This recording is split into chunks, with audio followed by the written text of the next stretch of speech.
दोस्तों सवाल है, ए किसी काम को 15 दिनों में समाप्त कर सकता है तो वह 6 दिनों में कितना भाग काम करेगा। यहाँ पर जो ए है किसी काम को 15 दिनों में करता है। किसी काम को मतलब ए एक काम को 15 दिनों में करता है। तब यहाँ पर हो जाएगा ए एक काम को 15 दिनों में करता है।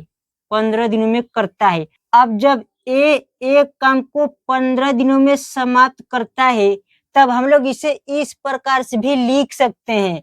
जो ए है 15 दिन में 15 दिन में एक भाग काम करता है। एक भाग काम कहिए चाहे एक काम कहिए, दोनों का मतलब एक ही होगा। मतलब हम लोग इसे इस प्रकार से भी लिख सकते हैं, कोई दिक्कत नहीं होगा।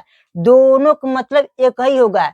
चाहे हम लोग कहें कि जो ए है एक काम को 15 दिनों में करता है, चाहे हम लोग यह कहें कि जो ए है 15 दिनों में एक काम करता है। एक काम करता है या फिर एक भाग काम करता है, दोनों का मतलब एक ही होगा।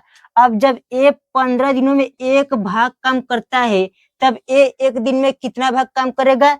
जब हम लोग 15 से एक में भाग दे देंगे तब हमें पता चल जाएगा कि ए जो है एक दिन में कितना भाग काम करेगा। तब ए एक दिन में जब हम लोग 15 से एक में भाग देंगे होगा 1/15 इतना भाग काम करेगा। अब जब ए एक दिन में इतना भाग काम करता है तब ए 6 दिन में कितना भाग काम करेगा।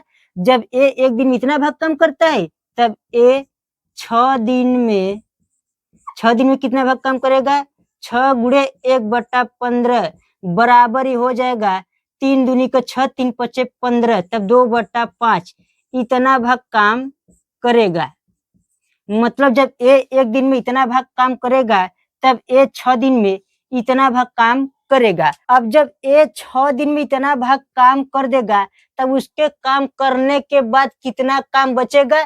यहाँ पर टोटल एक काम है, चाहे एक काम कहिए चाहे एक भाग काम कहिए, दोनों को मतलब एक ही होगा। जब ए 6 दिन में इतना भाग काम कर दिया है, जब इतने भाग में से इतना भाग काम कर चुका है तब कितना भाग काम बचा है। तब यहाँ पर शेष काम बराबर हो जाएगा, शेष काम बराबर 1 माइनस कितना होगा 2/5। यहाँ पर हो जाएगा 2/5 तभी हो जाएगा टोटल 3/5। इसका मतलब जब ए 6 दिन में इतना भाग काम कर देगा, उसके काम करने के बाद इतना भाग काम भी बचेगा। मतलब ए 6 दिन में तो इतना भाग काम करेगा, लेकिन उसके काम करने के बाद 3/5 भाग काम बचेगा।